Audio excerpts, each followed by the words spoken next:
If you saw Akua and Kwame from the outside, you'd think they were the happiest couple in all of Accra. Akua and her husband, Kwame, had been together for 8 wonderful years. Everyone thought their marriage was as sweet as freshly fried chin-chin.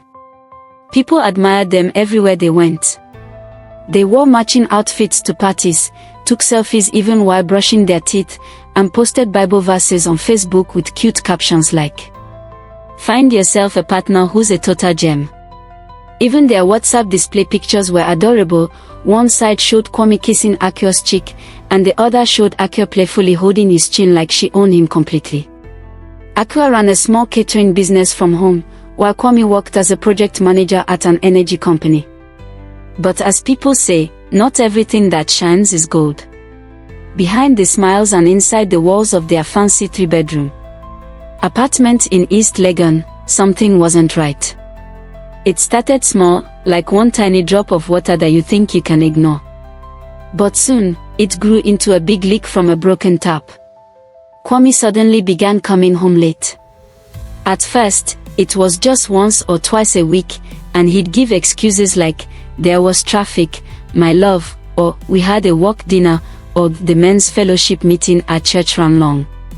Akua believed him because this was Kwame, the same man who once wrote her a 4-page apology letter for forgetting their anniversary toast. But things got weirder.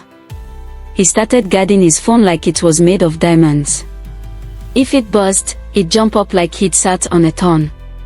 Whenever Akua tried to touch his phone, even just to check the time, he'd appear out of nowhere. "Babe, why are you touching my phone?" he'd say. Then he began smiling at his screen, the kind of smile people have when they're watching something funny or texting someone special. Afterward, he'd quickly look at her and say, "Oh, I was just checking work emails." At night, while Kwame slept and snored like a generator, Akua lay awake staring at the ceiling. Her mind raced with questions. Was she imagining things? Was he just stressed from work? Or was she overthinking? But deep down, a small voice whispered, "Something is wrong." Still, Akua ignored it. After all, marriage was for better or worse, until that fateful Sunday afternoon. Kwame had just returned from what he claimed was Bible study. He dropped his phone on the couch before heading to take his bath. Unluckily for him, he left it unlocked, his biggest mistake. The phone buzzed, and Akua, pretending to mind her own business, casually glanced at the screen. She saw the message, and her eyes widened. "Baby, last night was sweet like fire. I miss you already. Love you," it read. The sender's name. Sugar. Akua blinked once, then twice, then again. Sugar. Who is Sugar? She quickly clicked the profile picture. A beautiful young woman popped up, fresh-faced, soft, and glowing. Her status read, "Living soft, no stress zone." Akua's head began to spin, and her chest felt like it was doing somersaults. She dropped the phone and sat down slowly. So this was the Sugar her husband had been leaking affection to. She felt hot, then cold, then hot again. Her body was in total chaos. She looked toward the bedroom door where Kwame was singing an lullaby song as if he'd just won the Best Husband award. "Oh, Kwame, you are wicked," Akua thought. But she didn't say anything that day. When Kwame came out of the bathroom, she smiled naturally, served him rice and turkey, and even laughed at his tired jokes about Lagos drivers. But inside, her mind was cooking something spicy for this so-called Sugar. That night, while Kwame slept beside her, Akua didn't blink once. She stared at the ceiling, planning her next move. Tomorrow, she whispered to herself, "I will find this Sugar, and she will know that some wives didn't come to play." The next morning, Akua woke up before sunrise. She didn't prepare breakfast, nor did she joke with Kwame as usual. When he said, "Good morning, baby," she gave a small smile, one filled with silent thunder, and replied, "Good morning, dear." But Kwame didn't notice the dangerous calmness in her voice. He kissed her forehead and left for work, whistling like the most innocent man in Ghana. Akua shook her head. Go ahead, my friend. Go and enjoy your sugar. I'm about to serve you both bitter cola. She brought out her little investigation notebook and opened the page she'd saved from the previous day. She had written down the number Sugar used to send those sweet messages. Using a special app, she traced the number to Instagram. Bingo! All the information she needed popped up. Bisola, the self-proclaimed fashion boss at Bisola Locks Boutique, Ring Road. Her page was full of shiny wigs, tight dresses, fake designer bags, and captions like, "Life is short. Take your man and spoil yourself. I'm not your mate, ask your husband." Akua clenched her fist. "Oh, you're not my mate, Abby. We shall see." By noon, Akua dressed up like a proper customer. She wore her best wrapper and matching blouse, tied her gelly like someone attending a women's conference, and sprayed enough perfume to announce her presence. Then she drove to Bisola's boutique with one mission, to shake tables. The shop was hard to miss. It was pink from top to bottom, like Barbie had thrown up on it. The mannequin outside wore clothes that looked like they were made from scraps. Akua walked in elegantly. Bisola looked up from behind the counter, where she was painting her long pink nails. "Good afternoon, Ma. Welcome to Bisola Locks." Akua smiled sweetly. "Good afternoon. Are you the owner of this place?" "Yes, Ma." Bisola beamed proudly. "How can I help you?" Akua folded her arms and scanned the shop. There were wigs hanging like wet laundry, fake bags pretending to be Gucci, and pictures of Bisola posing like a celebrity all over the walls. Then she took a deep breath and turned to Bisola. "You can help me by answering a question. Do you know a man named Kwame Alade?" Bisola paused and blinked. "Sorry, what's the name again?" Akua stepped closer. "My husband." Bisola's smile vanished instantly. "Well, I'm his wife," Akua said firmly. "I saw your message. I saw your picture. I saw everything." Bisola's eyes widened for half a second, but like a true social media warrior, she quickly bounced back. Crossing her arms, she said, "Okay, and so?" Akua blinked. "Did you just say, and so? You knew he was married?" Bisola shrugged, unbothered. "He didn't tell me, and I didn't ask." "But you found out, didn't you?" Akua couldn't believe her ears. "He told you he's tired of his marriage, that I'm always shouting and that he just wants peace of mind." Bisola nodded proudly. "Auntie, let's be honest. If your husband has time for me, maybe it's because you're not doing your job well."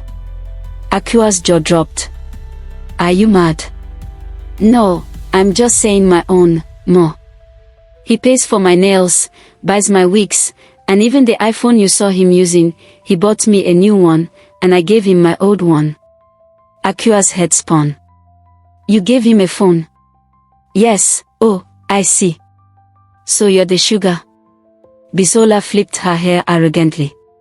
"Real sugar, oh, not those ones that turn to stone after 1 week." Akua took a deep breath and smiled, a dangerously sweet smile. "Enjoy it while it lasts.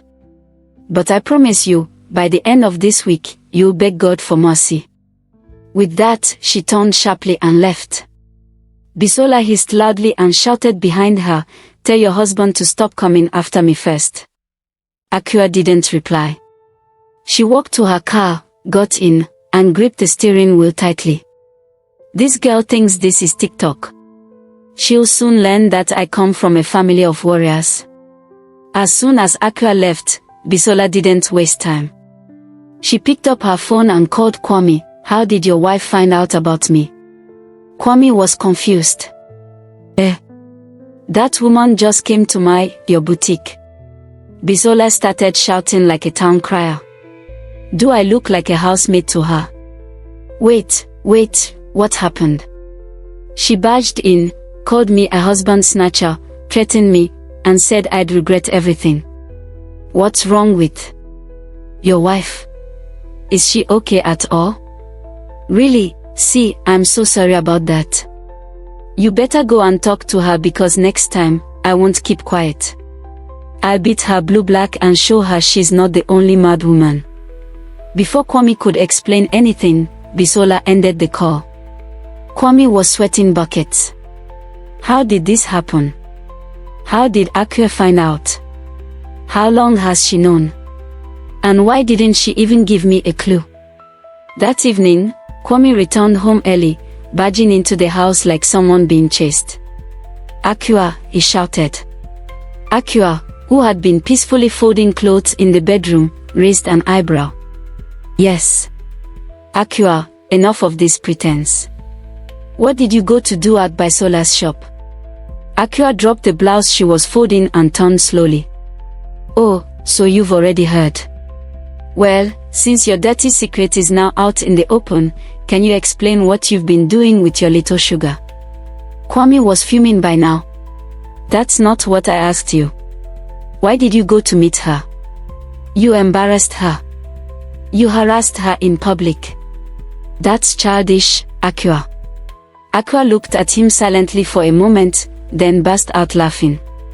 Wait, you're standing there shouting at me, calling me childish because I confronted the girl destroying our home. Did I carry a cutlass to meet her?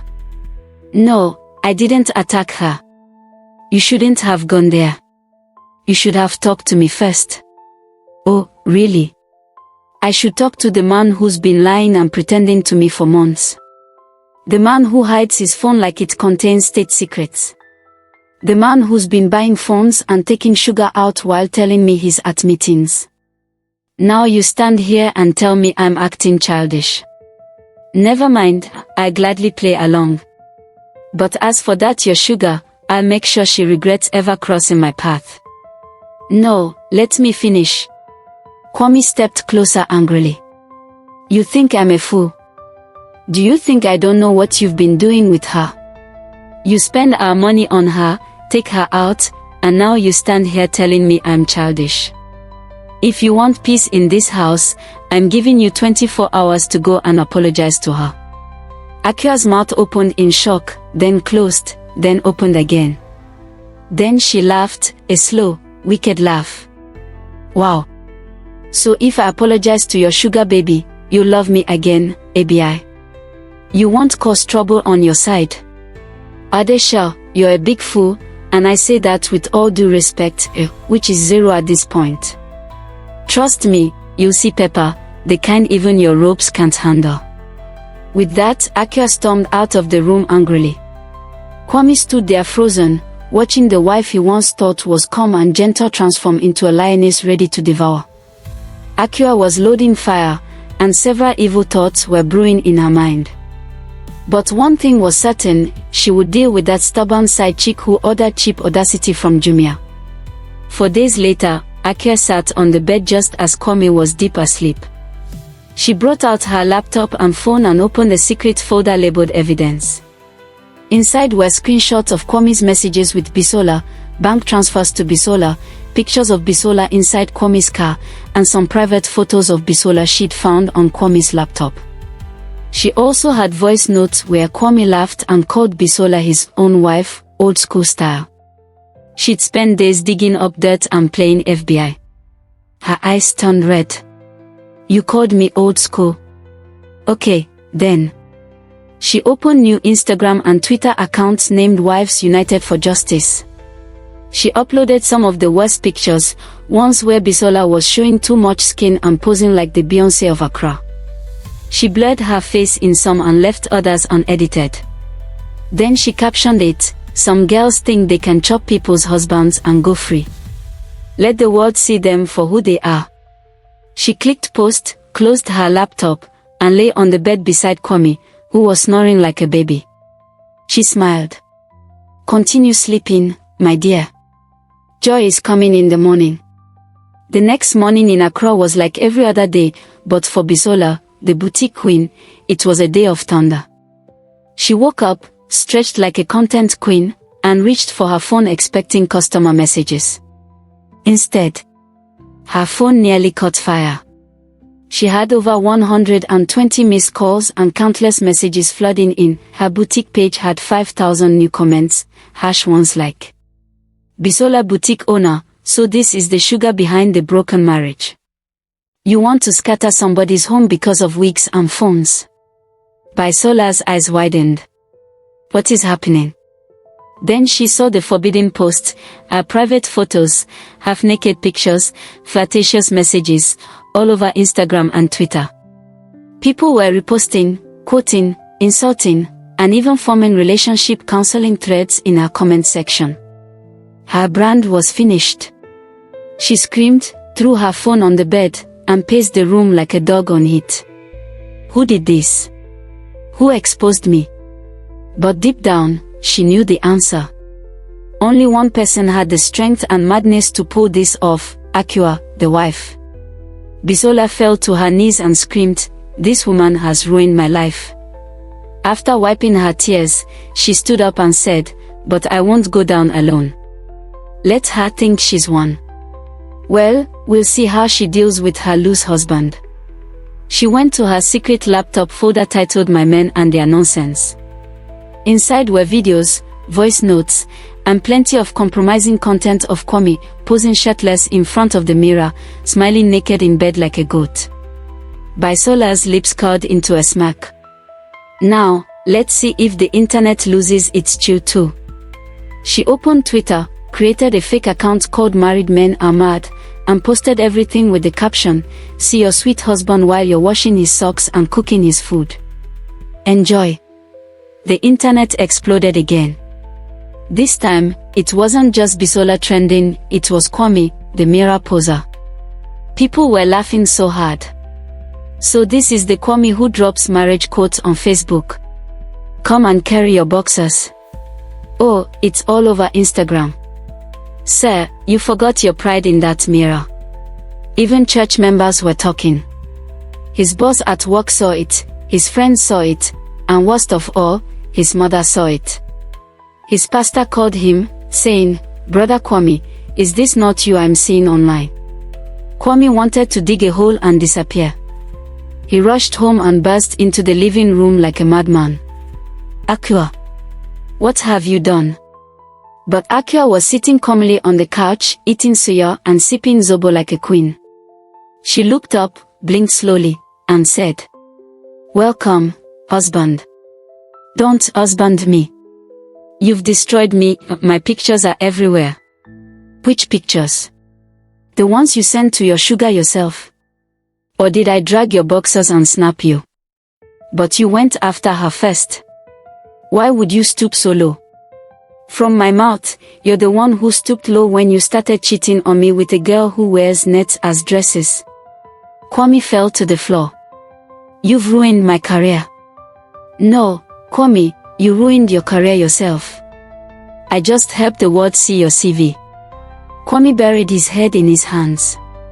He was finished, but he didn't know just how far yet. The next day, Kwame left work early, or rather, he didn't go to work at all because he'd been fired. His HR had told him, "I'm sorry, but we don't do naked brand ambassadors here." His friends had stopped answering his calls. Even the security guard at his office gate gave him a funny look. That evening, when he finally gathered the courage to enter the house, the lights were off. There was no aroma of food or dinner waiting on the table. Akua was nowhere to be found. All he saw was one white envelope on the center table. When he opened it, he froze. Inside were divorce papers and a handwritten note, "Since you love Sugar enough to always defend her without being even a bit remorseful, go and live inside her sugar bowl. As for me, I am gone. Don't you dare call me, I've blocked you already. Good riddance." Betrayal hit Kwame like a storm. No, Akua, please." He ran around the house, but it was empty. She had packed her things, even the wall clock she bought on promo was gone. He fell to his knees in regret. "Akua, I'm sorry." But it was too late. 2 months later, Akua was sipping cold juice at a restaurant with her best friend, ITI. ITI laughed. "You did well, sis. The kind of drama you gave the internet. 10 out of 10. Akua giggled. Let's just say everyone got what they deserved. They clinked glasses. To peace and better days. And, Akua added, raising her glass higher, to blocking useless, ungrateful men forever. They both shouted, Amen. Akua smiled and looked out the window. She didn't know exactly what the future held, but she knew one thing for sure, she would never stay with an entitled, unrepentant cheater. And as for Kwame, well, let's just say he now knows that not everyone who takes sugar can escape diabetes. So maybe in his next life, he'll learn to abstain. When betrayal meets boldness, karma serves justice hotter than pepper soup. In this dramatic finale, secrets unravel, reputations crumble, and lessons are learned the hard way. What did you think of Akua's actions? Was she justified, or did she go too far? Share your thoughts in the comments below. Did this story resonate with you? Give it a thumbs up, share it with your loved ones, and subscribe to this channel for more gripping tales. Until next time, bye bye.